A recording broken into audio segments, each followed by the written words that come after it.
Bonjour et bienvenue. Aujourd'hui, on regarde un document qui sort un peu de l'ordinaire. C'est une analyse militaire spéculative là, qui explore une menace interne. Le but, Mm, ben, carrément fracturer les États-Unis. exactement. L'angle est assez saisissant, je dirais, une division qui serait provoquée entre la Californie et le Texas, mais par des moyens non conventionnels. Tout à fait. Puis l'objectif aujourd'hui, c'est vraiment de décortiquer cette hypothèse-là, qui est quand même assez audacieuse. Elle vient du document Menace hybride, fracture interne des États-Unis. OK. Fait qu'on va regarder qui pourrait être cet ennemi intérieur hybride, selon l'analyse évidemment, quelle stratégie il utiliserait, puis ben, les implications possibles.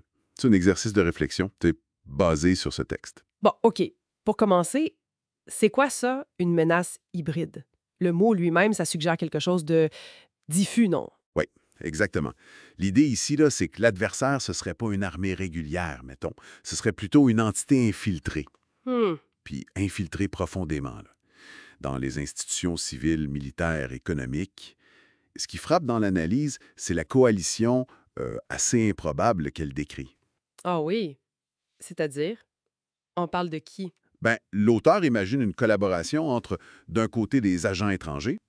Le texte mentionne des Nord-Coréens, des Iraniens, OK? qui opéraient depuis l'Amérique latine, le Canada, ou même via des hubs financiers dans le Golfe. Wow. Et de l'autre côté, puis c'est là que ça devient intéressant, des acteurs américains qui seraient compromis. Des Américains. OK, là, ça accroche. Quel genre d'acteur américain? La valise est assez large, puis c'est ça qui marque.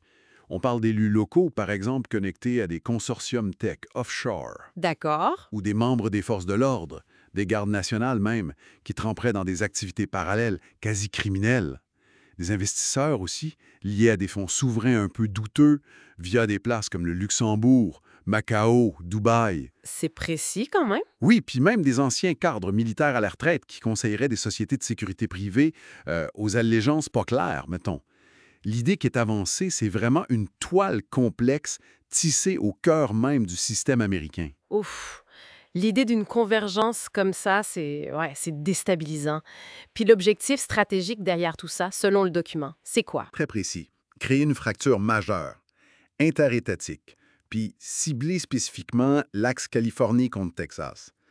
L'analyse décrit même un plan en 3 phases pour y arriver. OK, allons-y, phase par phase. La première, La déstabilisation. Elle serait possiblement déjà en cours. Los Angeles est donné comme exemple. Ça impliquerait d'amplifier les tensions qui existent déjà. C'est comment? via les réseaux sociaux, le numérique, mener des attaques qu'on dit asymétriques, c'est-à-dire des actions ciblées, pas chères, mais avec un gros impact. Genre viser les ports, le réseau électrique? Exact. Ou chercher à briser la confiance entre la population puis les forces locales, comme la garde nationale. Ça, c'est la base. Logique. Une fois que cette base-là est posée, l'étape suivante? Mais là, c'est la polarisation. L'idée, c'est d'exploiter puis d'exacerber les différences qui sont bien réelles entre la Californie, vue comme progressiste, tech, puis le Texas, plus conservateur, énergie. Tu sais. Mhm. L'analyse suggère d'infiltrer des mouvements autonomistes des deux côtés, puis de pousser des narratifs médiatiques complètement opposés pour vraiment monter les deux États l'un contre l'autre. Genre, État militariste contre République technologique illégitime. Et la phase finale, j'imagine que ça vise Washington, le fédéral? En plein ça.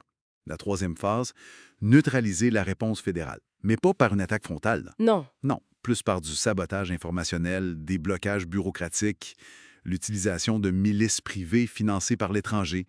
Le document parle même de créer des no-go zones. Des no-go zones. Oui, il cite San Francisco ou Austin comme exemple potentiel. Des endroits où l'autorité fédérale serait activement contestée ou juste rendue impuissante sur le terrain, sans pour autant déclencher une vraie guerre ouverte, tu sais. C'est un scénario assez détaillé, oui. Si on regarde le portrait global, là, quelles seraient les conséquences si un plan comme ça réussissait, même juste en partie? L'étude présente 2 scénarios principaux. Le scénario rouge, celui-là est vu comme probable si rien ne change, s'il y a de l'inertie. OK. Ça verrait la Californie puis le Texas s'enferrer dans une rivalité idéologique, logistique, qui paralyserait pas mal de choses. Ça affaiblirait gravement la projection militaire américaine. Pense aux bases de San Diego, Vandenberg, Houston.